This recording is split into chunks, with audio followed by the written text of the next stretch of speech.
Hello everybody and welcome to the Daily Splat. It's January 1st, 2012. Happy New Year everyone. Just before we get on today's subject, I had a very good New Year's Eve party with some good friends of mine. Thank you everybody who had a good time with myself. Big thank you to Sarah who put on the party. Tremendous fun, and I don't have a horrendous hangover. I barely have one at all, so that's fantastic. Okay. Right, as we head into the new year, this is 2012, 2011, everything that's happened in it, it's the past. The fact United lost 3-2 to Blackburn, it's the past. It's last year's news, nobody cares about that, really.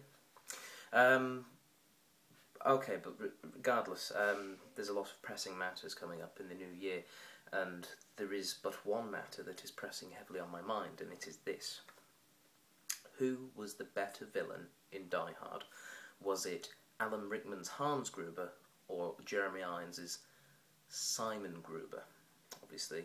Now, recently I've been in a bit of a Die Hard thing at the moment. It's just because I got lent the first 3 movies to me on DVD. I watched them the last couple of nights and they've been good. Oh, you know, the Die Hard films are good fun. But at the party last night we were talking about, we got on to the subject of Die Hard and other things like that, and we were having a conversation about who was the better villain in Die Hard, and I'll be honest, I don't know. If you made me choose who was a better villain, I'd probably just swing for, you know, Alan Rickman's Hans Gruber, you know, because he was so very, was a very interesting character. Jeremy Irons' one was interesting as well, but I think it might be just because I think the first Die Hard might have been a better film, which might be why I'm going with Alan Rickman. See, the thing with Alan Rickman's character though, he probably had better one-liners.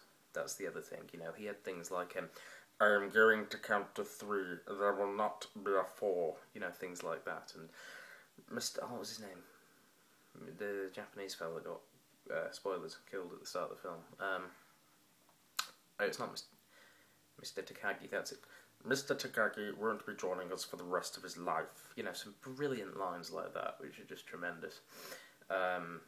Jeremy Irons, whilst he didn't have as many, I suppose, good one-liners, I think he might have been a sort of more clever villain. You know, he had all the riddles and stuff, and he was quite unsettling, I suppose. You know, the way he would just sort of talk a bit very quickly over the phone, you know, he'd listen to what Simon says. I met a man going to St. Ives. He said that he had 7 wives, each wife had 7 sacks, each sack had 7 cats, each cat had 7 rats. You know, that whole puzzle thing he had going on, as sort of like a riddling thing. He was, the thing is, he was just a good fun villain as well, you know, and